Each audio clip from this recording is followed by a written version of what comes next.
नमो अर्हन्ताणं नमो सिद्धाणं नमो आयर्याणं नमो अध्यायाणं नमो लोये सव्यसाहुणम् मङ्गलं भगवान् वीरो मङ्गलं गौतमो गणी मङ्गलं कुन्दकुन्दाद्यो जैनधर्मोऽस्तु मङ्गलम् सर्वमङ्गलमाङ्गल्यं सर्वकल्याणकारकं प्रधानं सर्वधर्माणां जैनं जयतु शासनम् जैनं जयतु शासनम् हिन्दसद्वन्द्याणं त्रिभुवनहितमधुरविशदवक्काणम् अन्तातीतगुणाणं पूजिणानं चिद्भवाणं सहजानंद चैतन्य प्रकाशाय महीयसे नमो अनेकांत विश्रांत महिम्ने परमात्मने दुर्निवारणयानीक विरोध ध्वंसनौषधि स्यात्कार जीविता जिया जैनी सिद्धांत पद्धति स्वसंवेदन सिद्धाय जिनाय परमात्मने परमात्मा शुद्ध जीवास्तिकायाय नित्यानंद चिदे नमः।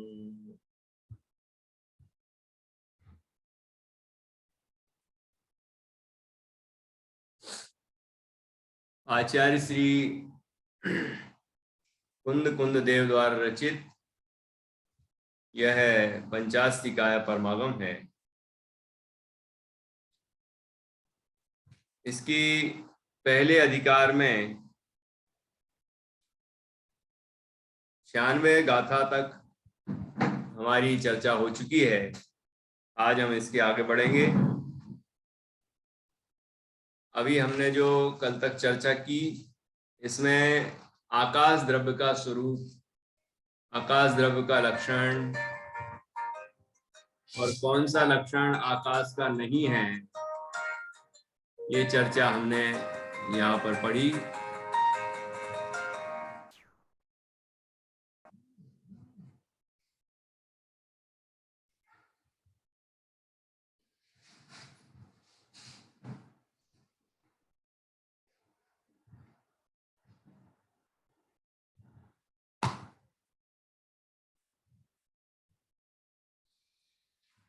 आकाश द्रव्य अवगाहन में निमित्त होता है। आकाश द्रव्य लोक और अलोक में व्याप्त है और वो अखंड है, दो भेद नहीं है वास्तव में। लेकिन जीवादि द्रव्य जहां तक पाए जाते हैं उतने आकाश को लोकाकाश कहते हैं और शेष आकाश को, जो जहां जीवादि द्रव्य नहीं पाए जाते, उसको अलोकाकाश कहते हैं। तो इस तरह जीवादि द्रव्यों की उपस्थिति और अनुपस्थिति के कारण आकाश के, अखंड आकाश के दो भेद किए गए हैं। ये व्यवहार नए से, वस्तुतः तो वो एक अखंड एक ही आकाश है। आकाश का लक्षण अवगाहन में निमित्त है। आकाश का लक्षण अन्य कोई नहीं है। जीव का जो लक्षण है वो जीव का है, पुद्गल का है तो वो पुद्गल का ही है। ऐसी धर्म द्रव्य, अधर्म द्रव्य, काल द्रव्य जिनके जो लक्षण है उनके वही हैं। ऐसी आकाश द्रव्य का जो लक्षण है वह अवगाहन में हेतु होना है। तो अब कोई ऐसा मानते होंगे कि आकाश का ही लक्षण गति हेतु और आकाश का ही लक्षण स्थिति हेतु होता होगा। तो आचार्य ने इस बात का खंडन किया और कहा कि आकाश का लक्षण गति हेतुत्व नहीं हो सकता, आकाश का लक्षण स्थिति हेतुत्व भी नहीं हो सकता।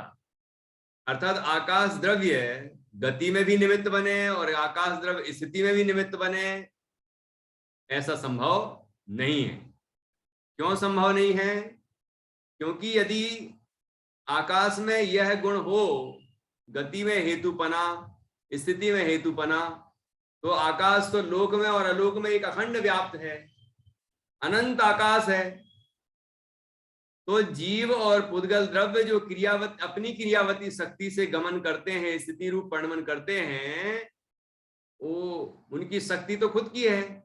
और निमित्त यदि आकाश हो गति में और स्थिति में, तो वो तो लोक के बाहर भी है। तो जीव और पुद्गल की गति लोक में भी होगी और अलोक में भी हो जाएगी, जबकि ऐसा संभव नहीं है। और दूसरी आपत्ति ये आएगी कि लोक और अलोक का विभाग ही खत्म हो जाएगा। जो लोक और अलोक माना गया है, सभी दर्शन मानते हैं लोक होता है, अलोक होता है, तो अलोक फिर होगा ही नहीं। क्यों नहीं होगा? क्योंकि जीवादि द्रव्य, जीव और पुद्गल द्रव्य गमन करेंगे लोक के अग्रभाग तक, उसके आगे भी गमन करते जाएंगे। तो फिर जो लोकाकाश है या लोक है वो बढ़ता चला जाएगा और अलोक है वो घटता चला जाएगा। तो लोक की वृद्धि हो जाएगी और अलोक की हानि हो जाएगी, इसलिए यह संभव नहीं है। और सिद्ध भगवान, जो भी जीव अष्टकर्मों से रहित होता है, वह स्वभावतः ऊर्ध्वगमन करता हुआ लोक के अग्रभाग में जाके विराजमान हो जाता है। लेकिन लेकिन यदि आकाश का लक्षण गति में हेतु होता तो क्या होता कि सिद्ध भगवान को वहां नहीं रुकना चाहिए, वहीं तक नहीं जाना चाहिए, आगे भी चले जाते जाना चाहिए, क्योंकि ऊर्ध्वगमन तो स्वभाव है, तो आगे बढ़ते जाओ बढ़ते जाओ। तो वहीं क्यों रुक गए कि धर्म द्रव्य भी वहीं तक है और गति पूर्वक स्थिति में निमित्त भूत अधर्म द्रव्य भी वहीं तक है, उसके आगे धर्म द्रव्य और अधर्म द्रव्य दोनों ही नहीं है। तो आचार्य कहते हैं कि सिद्ध भगवान लोक के अग्रभाग में ही विराजमान हो जाते हैं, क्योंकि उसके आगे धर्मास्तिकाय अभावात, धर्म द्रव्य का अभाव है। तो इससे, इस प्रकरण से यह सिद्ध हुआ कि धर्म द्रव्य का लक्षण गति में हेतु बना है, स्वयं चलते हुए जीव और पुद्गलों के गमन में निमित्त होता है धर्म द्रव्य। गति पूर्वक स्वयं स्थिति रूप परिणमित होते हुए जीव और पुद्गलों के स्थिति में निमित्त होता है अधर्म द्रव्य। अवगाहन में निमित्त होता है आकाश द्रव्य। आकाश द्रव्य गति और स्थिति में हेतु नहीं होता है। ठीक है, वस्तु की जैसी व्यवस्था है, जैसा वस्तु का स्वरूप है, उसको अच्छी तरह से हमें समझना चाहिए और तर्क से, युक्ति से, आगम से हमें उस बात का निर्णय करना चाहिए कि वस्तु का स्वरूप भगवान जिनेंद्र ने जो बताया है वही सत्य है। और आचार्य कुंद स्वामी ने ये कहा कि ये बात जिनेंद्र भगवंतों ने कही है। ठीक है, ऐसी आचार्य की सरलता भी यहाँ पर, विनम्रता भी यहाँ पर दिखाई देती है। अब हम इस प्रकरण के आगे बढ़ते हैं। यहाँ तक 5 अस्तिकायों की चर्चा हो गई। कौन कौन से? सबसे पहले 27वीं गाथा से जीव द्रव्यास्तिकाय की चर्चा प्रारंभ की थी और वह 53वीं गाथा तक चली थी। ठीक है, तो जीव द्रव्यास्तिकाय की चर्चा पूर्ण हुई। उसके बाद पुद्गल द्रव्यास्तिकाय की चर्चा हुई। कहीं गाथाओं की संख्या में कोई गड़बड़ी होगी तो मैं देख लेता हूं। 73वीं है शायद। जीव द्रव्यास्तिकाय का वर्णन 73वीं गाथा तक। ओके, ठीक है, 53 नहीं है, 73 है, 73। 27वीं गाथा से 73वीं गाथा तक जीव द्रव्यास्तिकाय का वर्णन किया, तो एक द्रव्य हो गया और वो अस्तिकाय भी है। ठीक, दूसरा, पुद्गल द्रव्यास्तिकाय का वर्णन प्रारंभ किया 74वीं 74 नंबर की गाथा से, और वह पूर्ण हुआ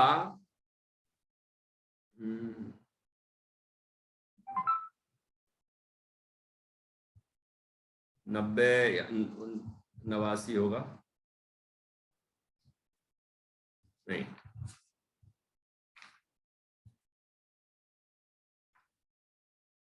89 नहीं है, 82, हाँ 82, 82 नंबर का।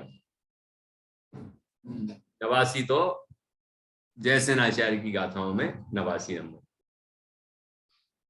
तो 82 नंबर की गाथा तक पुद्गल द्रव्यास्तिकाय का वर्णन किया। 2 द्रव्य हो गए, ठीक है, 74 से 82 तक। फिर 83वीं गाथा से धर्मास्तिकाय, धर्म द्रव्यास्तिकाय का वर्णन किया, और धर्म द्रव्यास्तिकाय का वर्णन 83, 84 और 85 इन 3 गाथाओं में किया। फिर अधर्म द्रव्यास्तिकाय का वर्णन आया 86वीं गाथा से। 86 और 86वीं गाथा में ही मुख्य रूप से अधर्म द्रव्यास्तिकाय का वर्णन है। फिर 87वीं गाथा से धर्म द्रव्य और अधर्म द्रव्य दोनों के उदासीन निमित्त होने का युक्ति पूर्वक विश्लेषण किया गया है। तो 89 नंबर की गाथा, ठीक है, 89। उसके बाद फिर चर्चा हुई आकाश द्रव्यास्तिकाय, 90 नंबर की गाथा से, 90 नंबर की गाथा से यहाँ जो अपन ने कल तक चर्चा की 95 नंबर की गाथा तक, यहाँ तक आकाश द्रव्यास्तिकाय की वर्णन की चर्चा है। तो कितने हो गए, कितने द्रव्यों की चर्चा हो गई? 5। अस्तिकाय कितने होते हैं? 5। तो अस्तिकाय का प्रकरण तो पूर्ण हो गया, 5 अस्तिकाय की चर्चा पूरी हो गई। अब द्रव्य की चर्चा 5 द्रव्यों की होगी। एक द्रव्य रह गया काल, तो उसकी चर्चा इस चूलिका के बाद होगी। 2-3 गाथाओं में आचार्य ने काल द्रव्य की चर्चा भी की है कि वह अस्तिकाय नहीं है लेकिन द्रव्य तो है, और ये अधिकार जो है वो षट द्रव्य पंचास्तिकाय वर्णन है। तो 6 द्रव्यों में काल द्रव्य भी एक द्रव्य है, तो उसका स्वरूप भी बताया गया है।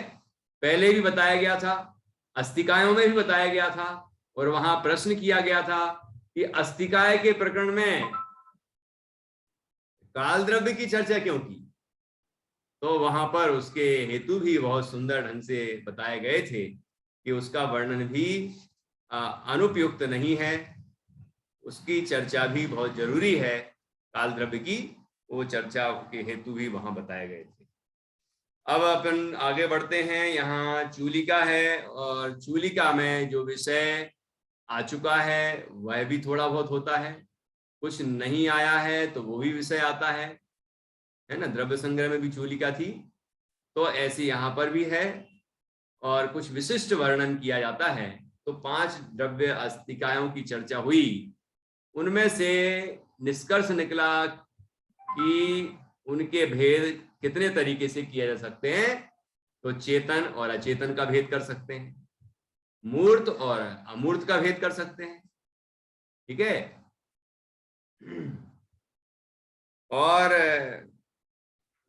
और भी अनेक तरीके से यहाँ पर कुछ भेद गिनाए गए हैं। तो उन्हीं 5 द्रव्यास्तिकायों के संबंध में कुछ विशिष्ट चर्चा यहाँ पर की गई है।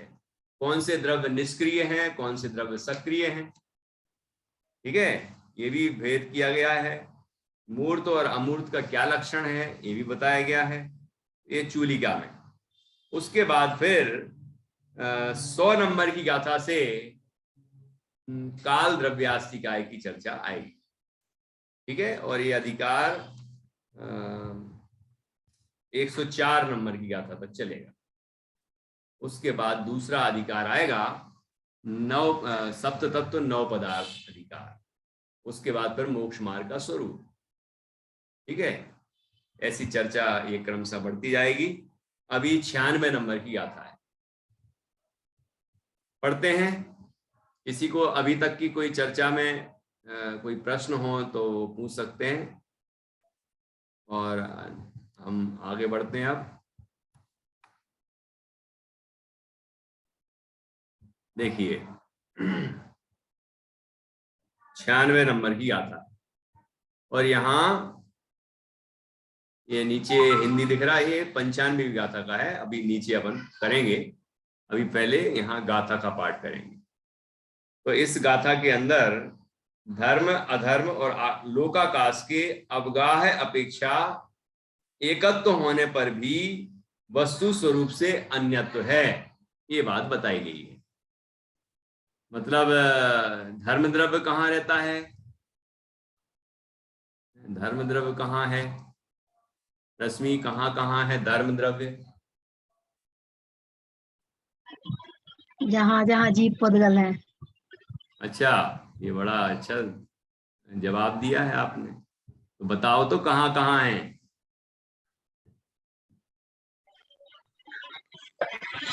हैं? कहाँ कहाँ है धर्म द्रव्य? संपूर्ण लोक। संपूर्ण लोक में, बराबर। लोक व्यापक कहा था ना, तो धर्म द्रव्य भी पूरे 3 लोक में है, अधर्म द्रव्य भी पूरे 3 लोक में है, और वो एक ही एक है, पूरा एक। जीव द्रव्य तो अनंत है, पुद्गल भी अनंत अनंत अनंत है, लेकिन धर्म द्रव्य एक है और पूरे 3 लोक में व्याप्त है। अधर्म द्रव्य भी एक है, वो पूरे 3 लोक में व्याप्त है। और लोकाकाश भी पूरे 3 लोक में व्याप्त है। तो तीनों के क्षेत्र की अपेक्षा तो एक क्षेत्र का संबंध है, एक क्षेत्र हो गया ना। जहां धर्म द्रव्य रहता वहीं अधर्म द्रव्य रहता, वहीं लोकाकाश है। तो क्षेत्र की अपेक्षा एक होने पर भी स्वरूप की अपेक्षा तीनों अलग अलग हैं, तीनों में वस्तु भेद है, तीनों अलग अलग द्रव्य हैं, तीनों का स्वरूप अलग अलग है, ये बात यहाँ पर बताई गई है।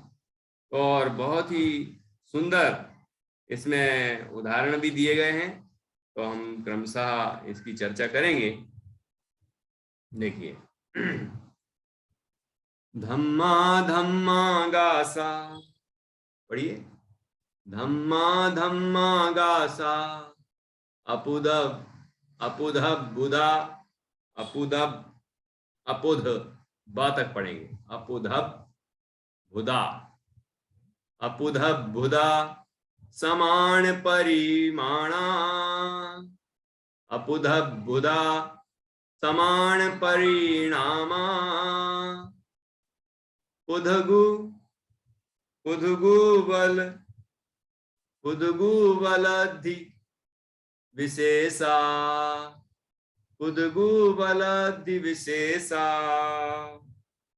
उधगु बलधि, ऐसा पढ़ना चाहिए, उद्गुब लद्धि विशेषा उद्गुब लद्धि उद्गुब लद्धि विशेषा करन्ति एयत् मन्नतम् करन्ति एगत् मन्नतम्। धम्म अधम्म आगासा, कितने द्रव्य हो गए? 3, धर्म द्रव्य, अधर्म द्रव्य, आकाश द्रव्य, ठीक है। अपुधब भूदा, अपृथक भूत है, मतलब क्षेत्र की अपेक्षा अलग अलग नहीं है, ठीक है। अपुधब भूदा एक क्षेत्र अवगाही हैं, एक क्षेत्र वाले हैं, समान परिमाणा और समान परिमाण वाले हैं। दोनों का जो क्षेत्र है, दोनों की जो सीमाएं हैं, दोनों का जो विस्तार, तीनों का जो विस्तार है वो एक समान है। यहाँ अभी लोकाकाश संबंधी भेद की ही चर्चा चल रही है, ठीक है। तो तीनों जो हैं वो एक क्षेत्र, तीनों अपृथक हैं, अलग अलग नहीं है क्षेत्र की अपेक्षा। तीनों का परिमाण, मतलब जो क्षेत्र का विस्तार है वो एक समान है। तो ये तो बता दी एक समानता, एक रूपता, एकता, है ना। लेकिन आचार्य आगे क्या कहते हैं? उधगुब लद्धि विशेषा, उधग मैंने बाद में पुध गु ऐसा नहीं करवा के पुध गुब लद्दी पुध गुब लद्दी ऐसा करवाया। क्यों? पृथक उपलब्धि, पृथक मतलब अलग अलग, उपलब्धि अर्थात प्राप्ति, तीनों की अलग अलग प्राप्ति विशेष होती है। विशेष रूप से तीनों का जो स्वरूप है वो अलग अलग है, तीनों वस्तुएं अलग अलग हैं, तीनों की पृथक उपलब्धि होती है, क्षेत्र की अपेक्षा एकता है, ऊपर कहा उनके विस्तार की अपेक्षा एकता है, लेकिन उनके स्वरूप की दृष्टि से, वस्तु की दृष्टि से तीनों अलग अलग हैं। करंति एगत मन्नतम, इस तरह से ये तीनों द्रव्य किसी अपेक्षा से एकत्व को प्राप्त होते हैं और किसी अपेक्षा से अन्यत्व को प्राप्त होते हैं। एगत्तम अन्नतम, एगत्त मन्नतम, ख्याल में आया कि तीनों ही एकत्व और अन्यत्व को प्राप्त होते हैं। इस तरह से यहाँ गाथा में विश्लेषण किया है। अब हम अन्वयार्थ पढ़ेंगे, देखेंगे कि अपन ने प्राकृत से ठीक अर्थ किया है या नहीं। कुछ विशेष होगा तो वो भी जानेंगे। धर्म, अधर्म और आकाश, आकाश में लिया है लोकाकाश, समान परिमाण वाले अपृथक भूत होने से तथा पृथक उपलब्ध अर्थात भिन्न भिन्न विशेष वाले होने से एकत्व तथा अन्यत्व को करते हैं। ठीक है, स्पष्ट है। तीनों के लक्षण अलग अलग हैं। धर्म द्रव्य गति में हेतु है, अधर्म द्रव्य स्थिति में हेतु है, आकाश द्रव्य अवगाहन में हेतु है, आकाश द्रव्य स्थिति और गति और स्थिति में हेतु नहीं है। ठीक है, तीनों के लक्षण अलग अलग हैं, तीनों का स्वरूप अलग अलग है, इस अपेक्षा तीनों भिन्न हैं, अन्य हैं, पृथक हैं, और क्षेत्र की अपेक्षा और परिमाण की अपेक्षा, विस्तार की अपेक्षा एक है। ठीक है, धर्म द्रव्य भी लोक प्रमाण है असंख्यात प्रदेशी, अधर्म द्रव्य भी लोक प्रमाण असंख्यात प्रदेशी, लोकाकाश भी लोक प्रमाण असंख्यात प्रदेशी। ठीक है, तो और तीनों का जो क्षेत्र है वो एक ही है। यही तीन लोक में तीनों ही रहते हैं, एक क्षेत्र में रहते हैं। तो इस तरह से यहाँ एकत्व और अन्यत्व इन तीनों द्रव्यों का बताया गया है। अब इसी बात को हम टीका के माध्यम से और विस्तार से समझते हैं। हाँ, पढ़िए संगीता जी।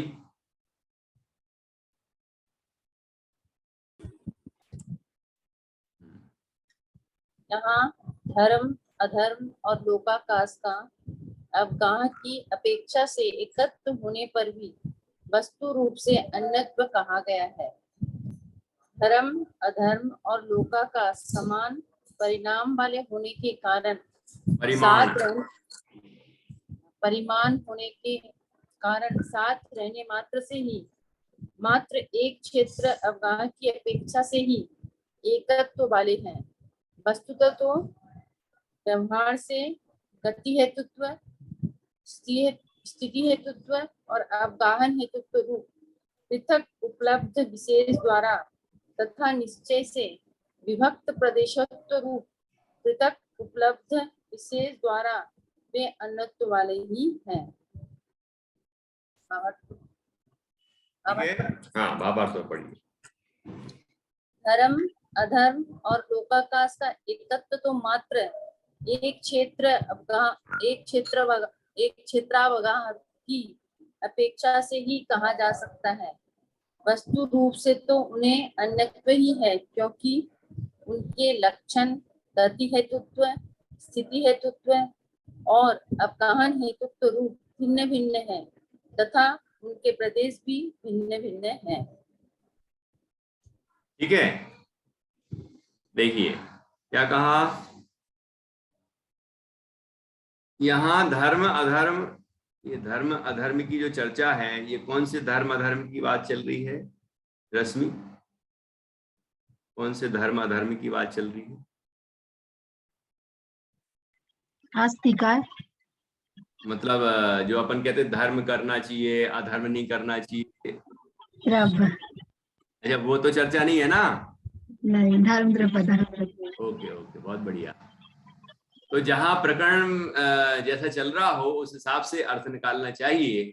यहाँ सीधा लिखा है, यहाँ धर्म अधर्म और लोकाकाश का, तो धर्म अधर्म ऐसी चर्चा आई, लेकिन ये प्रसंग चल रहा है द्रव्यों का, अस्तिकाय का, ठीक है, इसलिए बार बार शब्द नहीं भी जोड़ा गया है। जैसे हम कहते हैं आकाश, तो आकाश अकेला कहा है तो भी समझना चाहिए कि आकाश द्रव्य है, आकाश अस्तिकाय भी है, ठीक है। आचार्य ने दोनों शब्द का प्रयोग कर दिया, आकाश द्रव्य अस्तिकाय, तो हमें इस तरह से समझना चाहिए। अब देखिए, तो यहां कह रहे हैं क्षेत्र तीनों का, यहां धर्म अधर्म और लोकाकाश का अवगाह की अपेक्षा से, अवगाह का अर्थ क्या होता है? अवगाहन। अवगाहन का अर्थ क्या होता है? रहना, रहना, ठीक है। तो रहने की अपेक्षा, जगह घेरने की अपेक्षा, क्षेत्र की अपेक्षा तीनों द्रव्य में एकत्व है। मतलब क्योंकि तीनों एक ही क्षेत्र में रहते हैं, एक ही लोकाकाश में रहते हैं, ठीक है, लोक में रहते हैं, तो कह रहे हैं कि इस अपेक्षा से एकत्व होने पर भी हम स्यादवाद वाणी वाले हैं, स्यादवादी हैं जैनी, और वस्तु में ही वस्तु का स्वरूप अनेकांतमय है, इसलिए स्यादवाद पद्धति से ही उसको समझा जा सकता है। वो एक क्षेत्रावगाही है इसलिए एकत्व है, हमने समझ लिया बात। लेकिन वो वस्तु रूप से अलग अलग हैं, तीन वस्तुएं हैं, उनका तीनों का अलग लक्षण है, तो तीनों वस्तुएं अलग अलग है ना, एक क्षेत्र में रहने से एक थोड़ी हो जाएंगे। जैसे अभी संभवतः आगे उदाहरण आया है या जयसेनाचार्य की टीका में आया होगा, सिद्धों का उदाहरण दिया कि सिद्ध भगवान लोक के अग्रभाग में एक में बसते आप अनेक, है ना। अब सिद्ध भगवान सभी अरूपी हैं, एक और एक जगह जहां रहते हैं एक सिद्ध, तो वहीं दूसरे तीसरे चौथे ऐसे अनंत सिद्ध रहते हैं एक ही स्थान पर। ऐसा नहीं समझना कि एक ही स्थान पर ही अनंत रहते हैं, वो पूरे पूरे जो 2.5 द्वीप प्रमाण जो ऊपर स्थान है ना, 45 लाख योजन का, उतना है सिद्ध क्षेत्र ऊपर। जितना 2.5 द्वीप है नीचे मनुष्य लोग, उतना ही ऊपर, उतनी ही ऊपर सिद्धशिला है, और उतना ही माप उसका सिद्धालय का है, लोक के अग्रभाग में सिद्ध भगवान जहां रहते हैं। क्योंकि पूरे 2.5 द्वीप से मोक्ष की प्राप्ति कर सकते हैं, ठीक है। तो जहां से जो जीव सिद्ध अवस्था की प्राप्ति करेंगे 2.5 द्वीप में, वो सीधे जाके ऊपर विराजमान हो जाएंगे। अब एक ही स्थान से, इस अनादिकाल के संसार से अनंतों जीव मोक्ष चले गए, तो यहीं से जहां अपन बैठे हैं यहीं से अनंत सिद्ध हो चुके। सोचिए, जहां हम बैठे हैं यहीं से अनंतों जीव मोक्ष जा चुके हैं, है ना। जहां हम बैठ के और खड़े, अभी तो धर्म की चर्चा कर रहे हैं हम, है ना, लेकिन हम कहीं पाप कार्य भी करते हैं, तो जिन स्थानों से हम पाप कार्य कर रहे हैं उन्हीं स्थानों से कई जीव मोक्ष गए, अनंत जीव।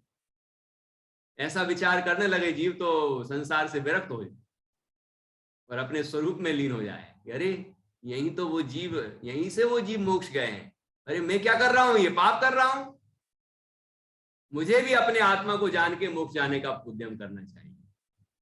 तो इस तरह पूरे 2.5 द्वीप से जीव मोक्ष गए, तो उस वहां एक जहां अपन बैठे हैं वहीं की सीध में जाए ऊपर, तो वहां पर अनंत सिद्ध विराजमान है, सब एक क्षेत्र में रह रहे हैं, अरूपी हैं, ठीक है, लेकिन सबका स्वरूप अलग है, सबका सब वस्तुएं अलग हैं, सब आत्माएं अलग हैं, सब अपना अपना आनंद भोगते हैं, सब अपने अपने अनंत गुणों से संपन्न है, सबका अपना अपना अलग अनंत चतुष्टय है, स्वरूप चतुष्टय है कि नहीं है।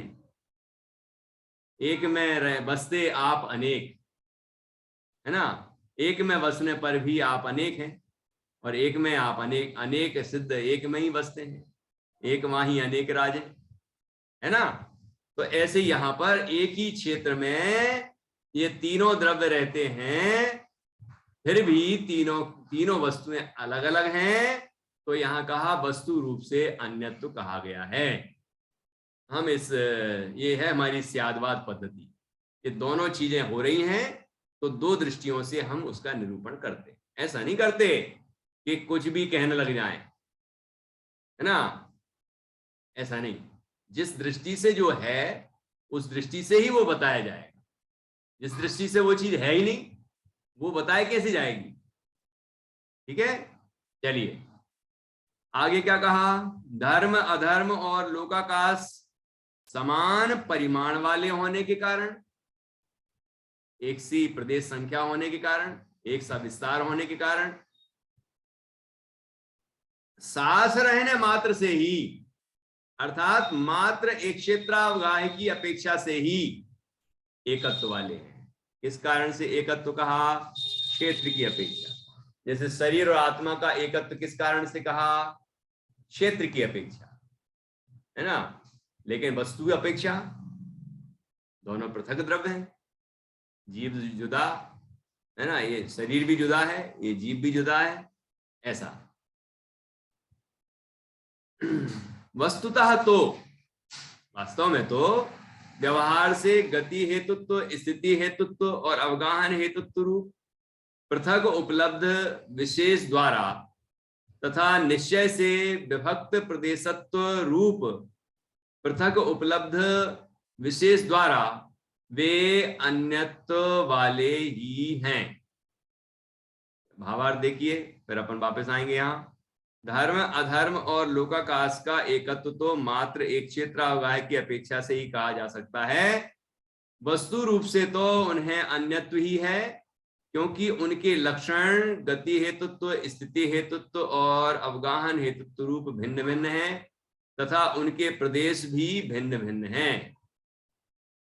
ठीक है, अब यहाँ पर देखिए पहला पॉइंट ऊपर आया था टीका में, व्यवहार से वस्तुतः तो, देखिए यहाँ पर क्या लिखा है, वास्तव में तो, अब फिर लगाया व्यवहार से, और वास्तव में तो यहाँ तो इसके बाद ही ये दूसरे पॉइंट भी जुड़ा हुआ है निश्चय से, मतलब दोनों बातें वास्तविक हैं। पहली बात तो अपन ये समझ लें। अब फिर भी उसमें क्या उपचार है, देखो जो व्यवहार न है ना, उसे आचार्य जयसेन कहते हैं वो कथनचित भूतार्थ भी है, सर्वथा अभूतार्थ नहीं है। वो अपनी ही दृष्टि से अभूतार्थ हो जाए तो फिर क्या मतलब है ना, उसका प्रयोजन भी भूतार्थ है।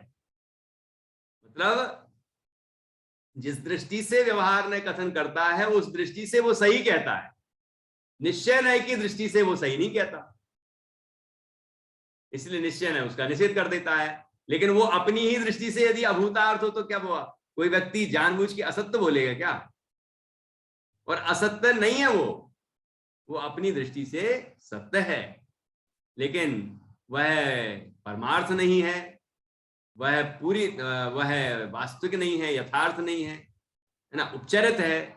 इस कारण से निश्चय नय की दृष्टि से वही कथन अभूतार्थ है। ऐसे यहां देखिए तो दोनों वास्तविक हैं, वस्तुतः तो, है ना, वास्तव में तो व्यवहार से गति हेतुत्व, स्थिति हेतुत्व और अवगाहन हेतुत्व रूप पृथक उपलब्ध विशेष द्वारा, ये यहां पर व्यवहार ने क्यों लगाया बताइए, क्यों लगाया होगा व्यवहार ने आचार्य ने, निधि जी आपको ख्याल में आ रहा है क्या? पहले वास्तव में कहा, ये तो समझा दिया आपको कि व्यवहार की बात और निश्चय की बात दोनों वास्तविक हैं, दोनों अपनी अपनी दृष्टि से वास्तविक ही हैं, है ना। व्यवहार भी अपनी दृष्टि से वास्तविक है, लेकिन निश्चय भी वास्तविक है और व्यवहार भी वास्तविक है। निश्चय तो वास्तविक है ही, लेकिन व्यवहार भी वास्तविक है, यहाँ ये कहना। अब व्यवहार से ऐसा क्यों कहा, गति हेतुत्व, स्थिति हेतुत्व, अवगाहन हेतुत्व, क्योंकि ये तो वास्तविक गुण है उनके। धर्म द्रव्य का गुण है गति हेतुत्व, अधर्म द्रव्य का गुण है स्थिति हेतुत्व, और आकाश द्रव्य का गुण है अवगाहन हेतुत्व। तो इनको व्यवहार नय से क्यों कहा? हाँ बताइए, कोई कोशिश करें। कोशिश ही कर रही हूँ भैया। हाँ बोलिए। जो मेरी समझ है निश्चय व्यवहार की, कि वस्तु का जैसा स्वरूप है वैसा तो निश्चय की बात है, लेकिन जब उसमें भेद पड़ जाता है, जब किसी और की अपेक्षा जुड़ जाती है उसमें, तो वो व्यवहार का कथन हो जाता है। अब हेतु तो मैं जुड़ गया ना जीव पुद्गल के हेतु से, है ना, ऐसे ही कुछ। बहुत अच्छा विषय है, सुनिए हम उसको स्पष्ट करते हैं। देखो दो बातें बताई आपने, ये बिल्कुल दोनों जोरदार बातें हैं। पहली बात क्या, कि व्यवहार नय अभेद में भेद करता है। तो ये जो गुण हैं, गति हेतुत्व, स्थिति हेतुत्व, अवगाहन हेतुत्व, ये उन द्रव्यों के अपने गुण हैं, और गुण गुणी का भेद किया ये व्यवहार। एक बात हो गई। मतलब धर्म द्रव्य का गुण गति हेतुत्व, तो धर्म द्रव्य है और गति हेतुत्व गुण है, गुण गुणी का भेद कर दिया। एक कारण ये हो गया व्यवहार कहने का। और दूसरा कारण बताया, हेतुत्व जो लगा है वो भी एक व्यवहार कहने का कारण है, कि गति में हेतु है। किसकी गति में हेतु है? जीव और पुद्गल की गति में हेतु है। तो उस द्रव्य के जो गुण हैं वो तो खुद के ही है ना, उससे पर का क्या संबंध है?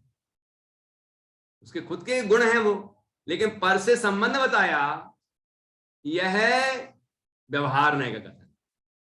बहुत अच्छा निधि जी, बहुत अच्छा पकड़ा आपने विषय। अब दूसरा, निश्चय से विभक्त प्रदेशत्व रूप पृथक उपलब्ध विशेष द्वारा वे अन्यत्व वाले ही हैं। मतलब उनके प्रदेश विभक्त हैं। धर्म द्रव्य के अपने असंख्यात प्रदेश हैं, लोक प्रमाण असंख्यात प्रदेश हैं। अधर्म द्रव्य के उसके अपने हैं, आकाश द्रव्य के उसके अपने हैं। देखिए अपन रूपी का उदाहरण देंगे, दीपक का उदाहरण दिया था।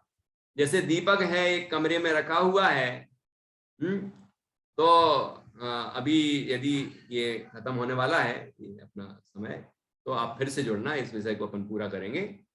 तो वो प्रकाश जो है, एक कमरे में रखा हमने दीपक को, तो पूरा कमरा प्रकाशित हो गया। दूसरा दीपक रखा, वो पूरे कमरे में